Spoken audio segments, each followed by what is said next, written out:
নমস্কার বন্ধুরা, প্রতিমাবার কুকিং চ্যানেলে আপনাদের সবাইকে স্বাগত। আমার চ্যানেলে নতুন বন্ধু হলে চ্যানেলটা সাবস্ক্রাইব করে বেল আইকনটা প্রেস করে পাশে থাকার অনুরোধ রইল। আমার আজকের রেসিপি আলু পেঁপে দিয়ে কাতলা মাছের ঝোল। চলো তাহলে আজকের রেসিপি শুরু করি। নিয়েছি পেঁপে, আলু, টমেটো, ধনেপাতা কুচি ও আদা জিরে বাটা।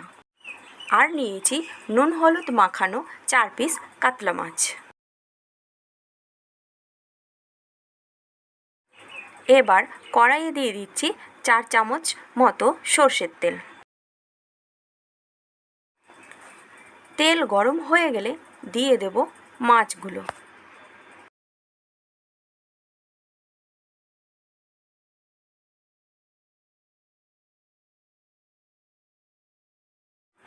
মাছ দিয়ে 1 মিনিট সময় ধরে এপিট ওপিট করে ভেজে নেব।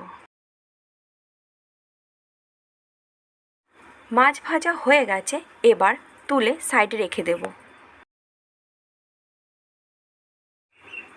এই তেলে দিয়ে দিচ্ছি পেঁপে দিয়ে ভেজে নেব।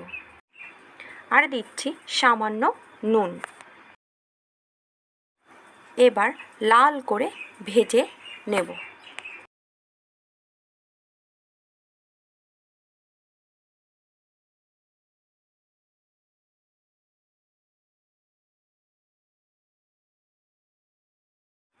পেঁপে ভাজা হয়ে গেছে, এবার তুলে সাইডে রেখে দিচ্ছি। এই তেলেই ফোড়নে দিয়ে দিচ্ছি 1/2 চামচ গোটা জিরে ও একটা তেজপাতা 2 টুকরো করে। 30 সেকেন্ড ভেজে নিচ্ছি। এবার দিচ্ছি আলুগুলো আর দিচ্ছি সামান্য নুন দিয়ে ভেজে নিচ্ছি।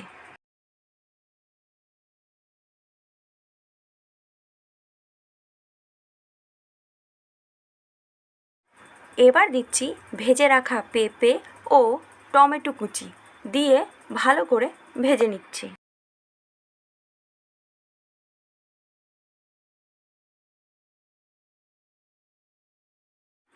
টমেটো নরম হয়ে গেলে দিয়ে দিচ্ছি আদা জিরে বাটা এবং আদা জিরে বাটার বাটিটা ধুয়ে জল দিয়ে দিচ্ছি। এবার ভালো করে কষিয়ে নিচ্ছি আদা জিরের কাঁচা গন্ধ যাওয়া পর্যন্ত। কষানো হয়ে গেছে, এবার দিয়ে দিচ্ছি স্বাদ মতো নুন, 1/2 চামচ হলুদ গুঁড়ো, 1/2 চামচ লঙ্কার গুঁড়ো ও 1 চামচ কাশ্মীরি লঙ্কার গুঁড়ো ও সামান্য গরম মশলা।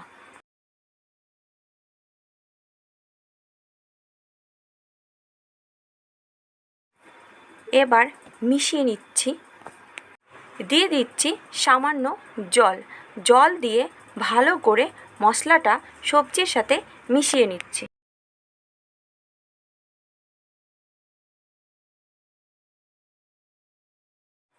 মেশানো হয়ে গেছে, এবার ঢাকা দিয়ে রেখে দিচ্ছি 2 মিনিট মতো।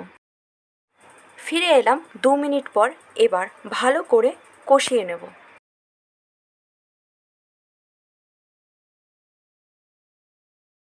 সাইড দিয়ে তেল ছেড়ে দিলেই বুঝতে হবে যে সবজি কষানো হয়ে গেছে। এবার দিয়ে দিচ্ছি পরিমাণ মতো জল।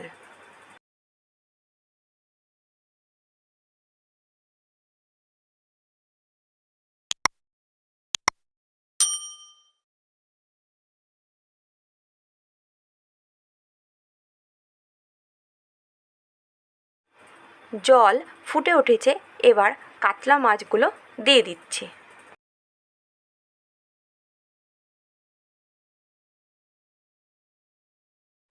এবার ঢাকা দিয়ে দিচ্ছি 5 মিনিট মতো।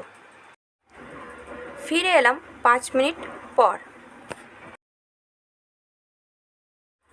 এবার দিয়ে দিচ্ছি ধনেপাতা কুচি। ভালো করে নেড়ে ধনেপাতা কুচি মিশিয়ে নিচ্ছি আর কিছুক্ষণ রান্না করে নিচ্ছি।